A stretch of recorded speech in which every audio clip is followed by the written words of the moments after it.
Assalamualaikum warahmatullahi wabarakatuh. Waalaikumsalam warahmatullahi wabarakatuh. Dan saya hormati Bapak Kepala Sekolah SMP Negeri 1 Grobogan, dan saya hormati Bapak Ibu Guru SMP Negeri 1 Grobogan. Pertama-tama marilah kita panjatkan puji syukur kepada Tuhan Yang Maha Esa, di mana pada siang hari ini mungkin dalam acara sosialisasi modul-modul calon guru penggerak, yang mana ini sebagai tugas saya, yang mana pada siang hari ini saya akan mempresentasikan mengenai modul 1.1 tentang filosofi pendidikan Ki-Hajar Dewantara. Ini sebagai tugas saya di calon guru penggerak. Sebelumnya saya mohon maaf Bapak Ibu, saya meminta izinnya, terus mohon maaf juga mengganggu waktunya untuk mengikuti sosialisasi ini. Langsung saja Bapak Ibu akan saya sosialisasikan tentang filosofi pendidikan Ki-Hajar Dewantara. Filosofi pendidikan Ki-Hajar Dewantara, alur presentasi di mana dasar-dasar pendidikan nasional Ki-Hajar Dewantara yaitu menuntun dengan ing keluarga, tukulnya Dayani, yang Madyo Mangun Karso, di mana yang depan memberi apa Bapak itu? Memberi contoh. Yang kan memberi apa? Contoh. Memberi contoh. Yang belakang memberi dorongan. Yang depan untuk selalu berkreasi dan inovasi. Kedua, kekuatan kodrat, kekuatan metode ada dua. Merdeka dan bermain, terus pendidikan yang berpihak pada anak, bukan tabu rasa, lakunya diri anak, sosiokultur, filosofi tadi, dan yang diharapkan adalah budi pekerti. Selanjutnya dasar-dasar pendidikan Ki-Hajar Dewantara. Maksud pendidikan itu adalah menuntut segala kekuatan kodrat yang ada pada anak-anak agar mereka dapat mencapai keselamatan dan kebahagiaan yang setinggi-tingginya, baik sebagai manusia maupun anggota masyarakat. Itu yang diharapkan dari dasar pendidikan Ki-Hajar Dewantara. Dasar pendidikan yang selanjutnya adalah menuntut pendidik itu hanya dapat menuntun tumbuh atau hidupnya kekuatan kodrat yang ada pada anak-anak agar memperbaiki lakunya hidup dan tumbuhnya kekuatan kodrat anak-anak. Selanjutnya pendidikan Ki-Hajar Dewantara yaitu menuntun yang pada Ngarso Sungtulodo, yang artinya apa tuh? Itu kan memberi contoh, terus Madyo Mangun Karso yang tengah memberi semangat, dan Tuku Dayani yang di belakang memberi dorongan, sehingga ketika tiga pilar ini maka yang diharapkan adalah selamat dan bahagia. Harapannya anak-anak menjadi manusia dan anggota masyarakat yang berguna. Terus dasar-dasar pendidikan Ki-Hajar Dewantara berdasarkan kodrat anak atau merdeka. Manusia merdeka adalah manusia yang hidupnya lahir atau batinnya tidak tergantung kepada orang lain, akan tetapi bersandar atas kekuatan dirinya sendiri. Dasar pendidikan Ki-Hajar Dewantara kodrat anak yaitu bermain. Bermain adalah salah satu kodrat anak. Pikiran, perasaan, kemauan, tenaga, cipta rasa, karsa, karya, tetapi sudah ada pada diri anak sejak lahir. Permainan anak dapat menjadi bagian pembelajaran di sekolah. Permainan mungkin tradisional, di mana kelihatannya tradisional, tetapi ini sangat-sangat membangun karakter pada diri anak, membangun strategi, coklat, matematika, begitu. Terus mengatur strategi, buka sodor, nilai-nilai, dan mungkin strategi dalam mencapai tujuan yang diharapkan. Pendidikan yang berpihak pada anak dan yang berpihak pada anak yang dimaksud adalah bebas dari segala ikatan, dengan suci hati mendekatkan sang anak, bukan untuk meminta sesuatu hak, melainkan untuk berhamba pada sang anak.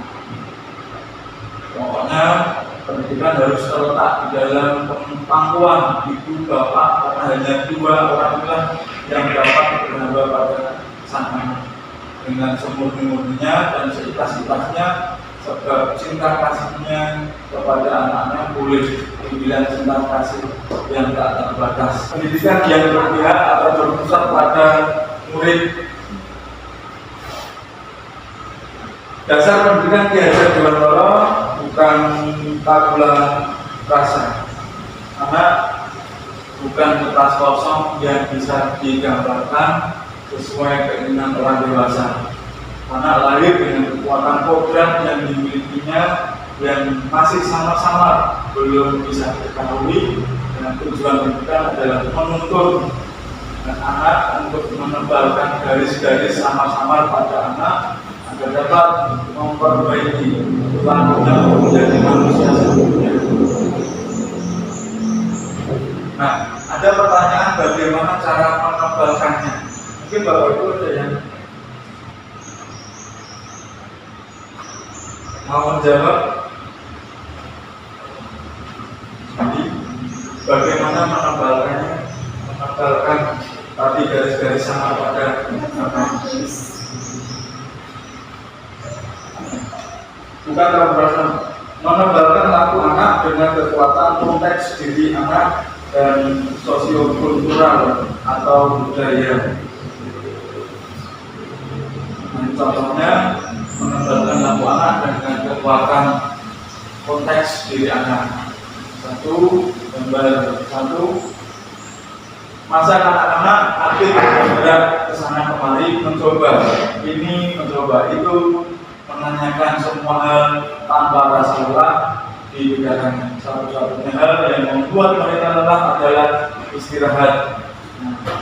Terus wirama, masa intelektual dari awalnya hanya menggunakan raga, kemudian mulai menemukan irama dalam setiap gerak. Mereka mulai merasakan betapa irama bisa memberikan dorongan untuk melanjutkan dan menciptakan gerak-gerak berikutnya.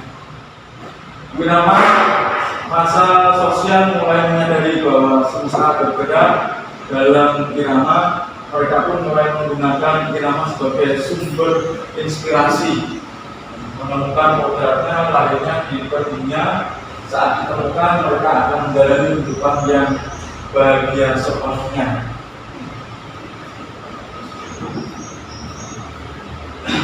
Budi pekerti, watak, karakter adalah salah satu hal yang harmonis, perlakuan hal yang harmonis antara pikiran, perasaan, dan kehendak atau kemauan, sehingga menimbulkan tenaga atau semangat dalam berpikir untuk kehendak kemauan. Pekerti kepentingan dengan tenaga, diciptakan rasa-rasa pekerti, maka akan dihasilkan keseimbangan, keselarasan dalam hidup. Contohnya pada permainan gamelan. Permainan gamelan itu berbeda-beda. Dan ketika kita cipta atau rasa-rasanya tambah tenaga, maka akan harmonis, selaras, serasi, dan seimbang, akan menghasilkan suara yang luar biasa.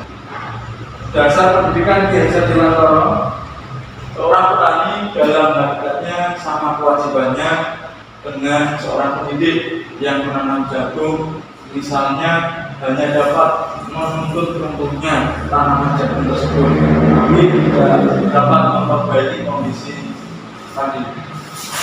Terus yang diharapkan untuk hasilnya luar biasa. Kita nggak akan tahu hasilnya jagung itu nanti bagus atau tidak. Sebenarnya yang dilakukan petani hanya dapat memperbaiki kondisi tanah, memelihara tanaman jagung, memberi pupuk dan air, membasmi ulat rumput-rumput liar, jamur-jamur yang mengganggu hidup tanaman padi atau jagung, sehingga tanaman tersebut bisa tumbuh secara maksimal.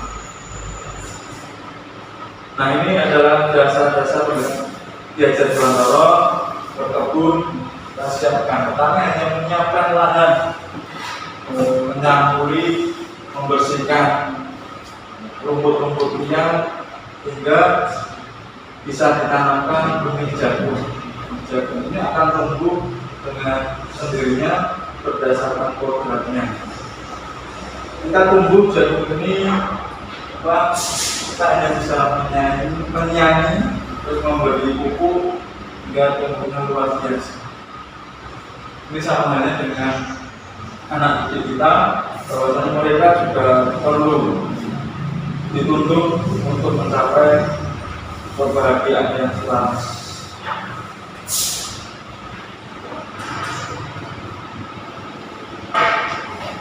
Refleksi filosofis pendidikan diajar Belantara. Masa depan murid yang manis, penuh kasih sayang, hati yang bersih jujur, yang selamat dan bahagia. Masa kini adalah pendidikan yang gotong royong, kolaboratif, refleksi dan kritis. Masa lampau, pendidikan yang menuntun.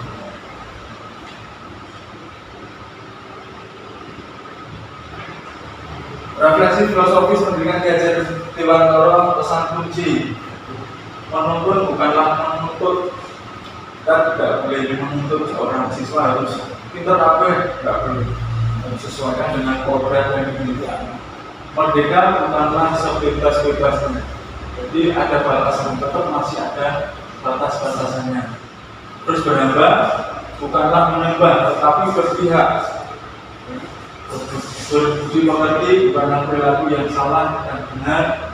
Bermain, belajar adalah menciptakan pembelajaran yang menyenangkan, relevan, bergerak sesuai kodrat alam dan kodrat zaman, peradaban yang humanis, keselamatan dan kebahagiaan anak. Mungkin ada yang ditanyakan? Bapak Ibu ada yang bertanya? Kalau tidak ada, saya akhiri sosialisasi pada siang hari ini. Selamat siang, assalamualaikum warahmatullahi wabarakatuh.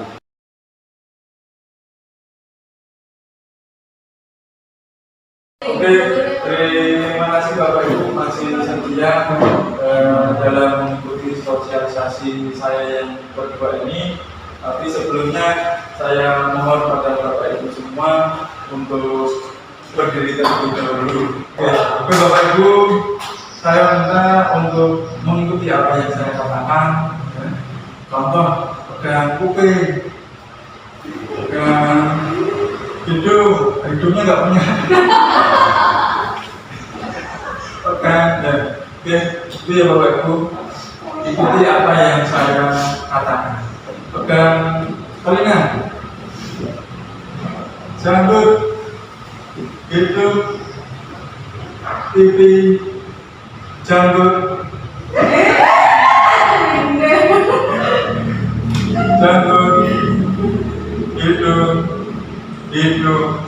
hidung. Oke, terima kasih Bapak Ibu. Yang kedua yang akan saya sosialisasikan tentang budaya positif pendidikan guru penggerak oleh Diono CGP Angkatan 4 SMP Negeri 1 Grobogan. Budaya positif atau ekosistem positif. Kita ambil contoh perbandingannya dengan hidup tumbuh-tumbuhan. Seorang petani dalam hakikatnya sama kewajibannya dengan seorang pendidik, hampir sama. Yang menanam padi misalnya hanya dapat menuntun tumbuhnya padi, ia dapat memperbaiki kondisi tanah, memelihara tanaman padi, memberi pupuk dan air, membasmi ulat-ulat atau jamur yang mengganggu hidup tanaman padi dan lain sebagainya. Eksplorasi konsep, perubahan paradigma, stimulus respon lawan dari teori kontrol dengan arti disiplin dan 3 motivasi perilaku manusia. Juga keyakinan kelas, hukuman dan penghargaan. Ini berbeda antara hukuman dan penghargaan. Dan mungkin ada gambaran mungkin ketika dalam kelas ada anak yang seringkan satu untuk memberikan suatu penghargaan dari wali kelas, memberikan penghargaan dari bapak ibu guru. Tetapi ini juga menjadi sebuah hukuman pada anak-anak yang tidak berprestasi. Yang keempat, kebutuhan dasar manusia, terus 5 posisi kontrol, dan 6 sertifikat restitusi. Paradigma perubahan paradigma kegiatan kepala pangan. Ada A dan B, Anda dan teman ada pembalan saya dan teman saya, cobalah cari kertas kecil, tuliskan. Tidak ada sesuatu yang sangat berharga untuk Anda letakkan di dalam salah satu tangan Anda dan pinjamkan Anda atas sesuatu tersebut dengan segala daya. Buatlah sebuah pembalan, teman Anda B akan mencoba dengan sekuat tenaga dengan berbagai cara untuk meminta Anda memberikan benda tersebut. Jadi saya tinggal ini kita pegang kata teman saya pengen mengambil apa yang saya pinjamkan. Apa yang terjadi?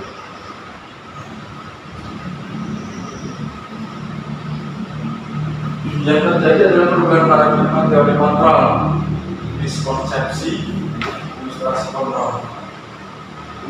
Ilusi guru mengontrol murid, ilusi bahwa kritik dan membuat orang merasa bersalah dapat menguatkan suatu karakter pada diri anak. Ilusi bahwa semua penguatan positif sangat efektif dan bermanfaat. Ilusi bahwa orang dewasa memiliki hak untuk memaksa. Perubahan paradigma stimulus respon kontrol. Bisakah kita mengontrol seseorang? Itu bisakah kita mengontrol seseorang? Kita memang tidak bisa mengontrol seseorang karena setiap individu itu berbeda, tidak bisa dikontrol. Stimulus respon adalah orang lain bisa mengontrol saya, teori kontrolnya hanya Anda yang bisa mengontrol diri Anda. Tidak ada orang lain yang bisa mengontrol. Saya bisa mengontrol orang lain, Anda tidak bisa mengontrol orang lain. Teori kontrol. Stimulus respon, pemaksaan ada pada saat rujukan gagal. Teori kontrolnya adalah kolaborasi dan konsensus menciptakan pilihan-pilihan baru. Apakah makna disiplin? Disiplin berasal dari kata Latin disiplina, yang artinya belajar. Maka makna asal dari kata ini berkonotasi dengan disiplin dari murid-murid Socrates atau Plato.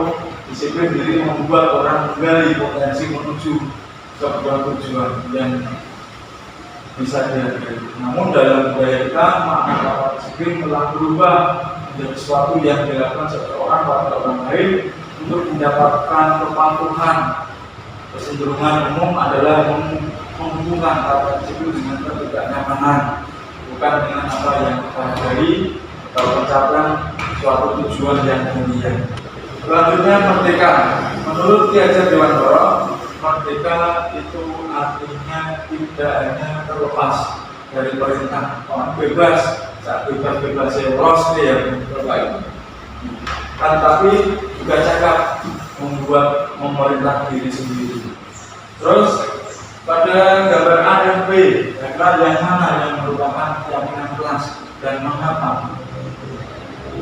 Kita ada kesepakatan kelas kelas A, kita bahas yang A dulu. Kesepakatan kelas yang sudah disepakati. Yang pertama, datang tepat waktu, mengucapkan salam, menjaga kebersihan sekolah, berdoa sebelum dan sesudah kegiatan, aktif dalam pembelajaran serta tertib dalam mentaati peraturan tertib sekolah. Terus yang B, kesepakatan kelas Yang pertama, kami guru dan murid yang saling menyayangi. Kami murid yang sangat semangat belajar. Kami murid yang peduli dengan teman-teman, peduli dengan bapak ibu, peduli dengan lingkungan. Karena yang merupakan keyakinan kelas yang mana bapak ibu? B. Betul sekali. Yang jadi keyakinan kelas adalah yang B. Kami guru dan murid yang saling menyayangi. Kami murid yang semangat belajar. Kami murid yang peduli dengan teman-teman, lingkungan dan dihukum oleh penghargaan Bapak Ibu semua, pengaruh jangka pendek dan jangka panjang antara dihukum oleh penghargaan atau hukuman, penghargaan mengurangi ketepatan, penghargaan tidak efektif, penghargaan dapat merusak hubungan antara teman yang satu dengan teman yang lain. Kalimat saya tidak akan terlambat lagi karena terlambat diserah. Hukuman atau konsekuensi Bapak Ibu? Hukuman. Lari mengelilingi lapangan basket 2 kali karena terlambat dari sekolah. Hukuman atau konsekuensi? Hukuman. Murid diminta push up. Hukuman atau konsekuensi? Hukuman. Menggantikan kertas tugas teman yang telah dicoret-coret, ini termasuk konsekuensi karena dia telah mencoret-coret buku kertas milik temannya sehingga konsekuensinya harus mengganti kertas teman tadi. Terus membersihkan tumpah air di meja tulis karena tersenggol pada saat belajar, ini sebuah konsekuensi. Nah, ini perbedaan hukuman dan konsekuensi Bapak Ibu semuanya. Kalau hukuman adalah sesuatu yang menyakitkan, harus terjadi. Kebutuhan dasar manusia, survival, cinta kasih diterima, menang rasanya cinta kasih diterima. Terus kesenangan, kebebasan dan penguasaan itu adalah kebutuhan dasar manusia yang hakiki. Apa itu restitusi? Restitusi adalah proses menciptakan kondisi bagi murid untuk memperbaiki kesalahan mereka sehingga mereka bisa kembali pada kelompok mereka dengan karakter yang lebih kuat sesuai dengan karakter yang dimiliki anak tersebut. 9 ciri-ciri restitusi. 1. Bukan untuk menebus kesalahan, namun untuk belajar dari kesalahan. 2. Memperbaiki hubungan, tidak tawaran atau bukan paksaan. 4. Restitusi menuntut untuk melihat ke dalam diri. 5. Restitusi mencari kebutuhan dasar yang mendasari tindakan. 6. Restitusi diri adalah cara yang paling baik untuk memperbaiki diri. Yang 7. Restitusi fokus pada karakter, bukan suatu tindakan. 8. Restitusi fokus pada solusi. 9 yang terakhir adalah restitusi mengembalikan murid yang berbuat salah pada kelompoknya. Segitiga restitusi yaitu Bapak Ibu nilai-nilai apa yang telah disepakati. Kamu ingin menjadi orang yang seperti apa? Kamu bukan satu-satunya yang pernah melakukan ini. Setiap orang pasti pernah melakukan kesalahan. Adakah cara yang lebih baik, efektif untuk mendapatkan apa yang kamu butuhkan? Kamu tentu punya alasan mengapa melakukan itu. Ini segitiga restitusi yaitu menanyakan keyakinan, menstabilkan identitas, terus validasi tindakan yang salah. Selanjutnya adalah untuk membuat murid yang merasa gagal karena berbuat salah menjadi positif terhadap dirinya. Guru berkata, berbuat salah itu hal yang manusiawi. Tidak ada manusia yang sempurna di dunia ini. Bapak Ibu juga pernah berbuat salah. Kita pasti bisa menyelesaikan permasalahan ini. Bapak Ibu tidak tertarik untuk mencari tahu siapa yang benar dan siapa yang salah. Bapak Ibu lebih tertarik untuk menyelesaikan masalah, bukan untuk mencari yang benar atau yang salah. Kalau kamu menyalahkan dirimu terus-menerus, apakah kamu bersikap baik pada diri sendiri? tentunya. Terima kasih. Mungkin itu yang bisa saya sampaikan Bapak Ibu semuanya. Kurang lebihnya mohon maaf. Mungkin sebelum saya akhiri ada pertanyaan-pertanyaan yang ingin ditanyakan Bapak Ibu sebelum saya akhiri. Oke, kalau tidak ada, terima kasih Bapak Ibu.